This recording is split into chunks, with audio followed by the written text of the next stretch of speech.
ഒരാൾക്ക് വെറും 20 ദിർഹംസ് കൊണ്ട് 2 മണിക്കൂർ നേരത്തെ ഒരു അടിപൊളി കടൽ യാത്ര. അബുദാബിയിൽ നിന്ന് ഒരു 250 കിലോമീറ്റർ യാത്ര ചെയ്താൽ അൽദാനയിലെത്തും. അവിടെ നിന്ന് നമ്മൾ ഡൽമ ഐലൻഡിലേക്കാണ് പോകുന്നത്. ദിവസവും 3 ഫെറികളുണ്ട്. 9 മണിയുടെ ഫെറിയാണ് നമ്മൾ ഇന്ന് ബുക്ക് ചെയ്തിട്ടുള്ളത്.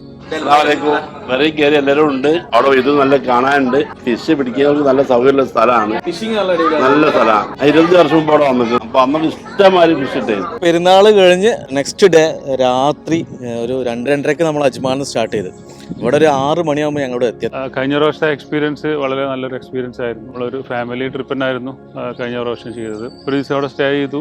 പിറ്റേ ദിവസം ഫെറിയിൽ തിരിച്ചു വരുന്ന ഒരു രീതിയിലാണ് കഴിഞ്ഞ പ്രാവശ്യം ചെയ്തത്. ഞാൻ ഫസ്റ്റ് ടൈമാണ് അവിടെ. നമുക്ക് ക്യാമ്പ് ചെയ്യാൻ നല്ല വൈബായിരിക്കും. പെരുന്നാളായിട്ട് എല്ലാവരും കൂടിയിട്ട് ഒരു സന്തോഷം പങ്കിടുക എന്നുള്ള ഭാഗ്യം ഉണ്ടെങ്കിൽ ഡോൾഫിനെ കാണാൻ പറ്റും. ഇവിടുന്ന് ഒരു 1 മണിക്കൂർ റണ്ണിങ് ചെയ്തതിന് ശേഷമാണ് അതിന്റെ സ്പോട്ട് കാണാറ്. അൽദാന എത്തി നമ്മൾ 9 മണിയുടെ ഫെറി ആണെങ്കിലും കൂടെ ഞങ്ങൾ 6 മണിയോടുകൂടി ഏകദേശം അൽദാനയിൽ എത്തിയിട്ടുണ്ട്. ലാസ്റ്റുള്ള പമ്പിൽ നിർത്തി ഫ്രഷായി ഞങ്ങൾ നേരെ നമ്മുടെ പോർട്ടിലേക്ക് തിരിച്ചു. നല്ല അടിപൊളി ഒരു സൺറൈസ് കാണാട്ടോ ഈ യാത്രയിൽ. അതുപോലെ തന്നെ നമ്മുടെ 2 സൈഡിലും കടലാണ്. കുഴപ്പമില്ലാത്ത രീതിയിൽ മഞ്ഞൊക്കെ ഉണ്ട്. അപ്പോൾ രാവിലെ ആ സ്ഥലത്തൊക്കെ ക്യാമ്പിങ് ചെയ്യാൻ വന്നവരൊക്കെ ആയിട്ടുള്ളവരെ കാണുന്നുണ്ട്. നമ്മളിങ്ങോട്ട് പോകാൻ പ്ലാൻ ചെയ്യുന്നുണ്ടെങ്കിൽ ഭക്ഷണം എന്തെങ്കിലുമൊക്കെ കരുതുന്നതാണ് നല്ലത്. ചെറിയ ചെറിയ സ്നാക്സ് മാത്രമേ നമുക്ക് അതിൻ്റെ ഉള്ളിൽ നിന്ന് കിട്ടുള്ളൂ. പിന്നെ വരുന്ന വഴിക്ക് ഷോപ്പുകളൊന്നും നമ്മൾ കാര്യമായിട്ട് കണ്ടിട്ടില്ല.